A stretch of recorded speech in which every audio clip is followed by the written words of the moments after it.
আমাকে 1200 টাকা দিয়ে তো। কি দেবো? টাকা কত? 1200। হ্যাঁ দি, দাদা ঝুলছি কিনা দেখি, থাকলে ছেড়ে দিচ্ছি দাঁড়া। দিবি না?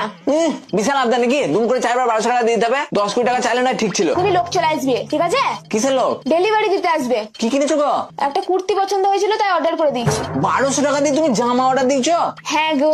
বেশ করেছো, যেমন অর্ডার দিচ্ছ তেমনি বুঝে নাও গা। আমি কিছু দিতে পারবো না, জানিয়া কেনার পয়সা নাই, আর 1200 টাকা দিয়ে কুর্তি কিনে দিতে হবে। দিবি না তো? না। বেশ দেখ, পার্সেলটা আসুক, স্যাট করে সিল কেটে দেবো। সিল কাটলেই টাকা চাইবে, তখন তোকে দেখিয়ে দেবো, বুঝবি তখন মজা। কেন যে তোকে আমি বিয়ে করতে গিয়েছিলাম রে।